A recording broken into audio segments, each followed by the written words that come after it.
Yun ang ministry ko. Nagliligtas ng kaluluwa.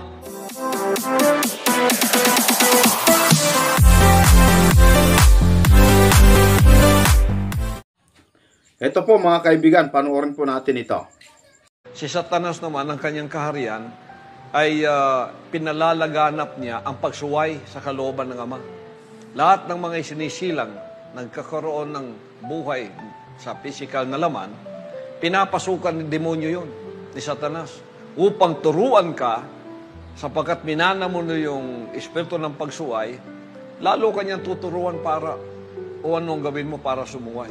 Kaya kinakalaban ako. Yung kanina, si Satanas, ang kinakalaban niya, ang Diyos. Ngayon, yung mga tinuruan ni Satanas na tao, para kumalaban sa Diyos, kinakalaban na ni Kibuloy. Noong mga taong napasukan ng certain sin, kinakalaban nila ako. Ako yung kalaban nila, di ba? Nilalait ako, inuusig ako, tinutugis ako, sapagkat ako yung tagapagsira sa lahat ng gawa ni Satanas. Yun ang main ministry ko. Ayan. So, inihalin tulad ni Kibuloy yung kanyang sarili sa Diyos. Kung si Satanas, kinakalaban niya ang Diyos, yung tinuturuan ni Satanas ng mga tao, kumakalaban ngayon kay Kibuloy. So, ang Diyos at saka si Kibuloy, para makapareho kay Kibuloy Di nyo ba napansin yun mga kaibigan? Dahil si Kibuloy daw ang inatasan para sumira sa mga gawain ni Satanas. Kaya sabi niya, tinutugis ako, kinukutya ako, kinakalaban ako.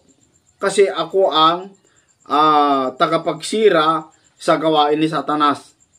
Tuloy po natin. Pagkatapos, nagliligtas ang mga salitang ito. Yun. Para ikaw ma-reconcile at bumalik na loob sa Kanya. Pag ikaw nakinig at naniwala sa sinasabi. Yun ang ministry ko. Nagliligtas ng kaluluwa mula sa pagkawasak sa espiritu ng pagsuway na ipinunla ni Satanas sa ating mga puso, isip, espiritu at buhay. Yun ang main ministry ko. Yan. Yun daw ang ministry ni Kibuloy. Yung mga tumutugis, yung mga nagkukutsa sa kanya, yun ay mga demonyo. Ayon kay Satanas. Ayon kay Kibuloy. Yung tumutugis daw kay Kibuloy, mga demonyo. Yun daw yung mga pinunlaan ni Satanas. Kaya si Presidente, dahil tinugis niya si Kibuloy, yung mga pulis na tumugis kay Kibuloy, at yung mga nagdemanda kay Kibuloy, mga demonyo yan. Ayon kay Kibuloy. Pati si Presidente natin, mga demonyo yan. Ayon kay Kibuloy. Yan ay mga pinunlaan ni Satanas. Ayon sa kanya. Bakit nyo kasi tutugisin yung anak ng Diyos? Mga kababayan, ano? Grabe naman itong sinasabi ni Kibuloy.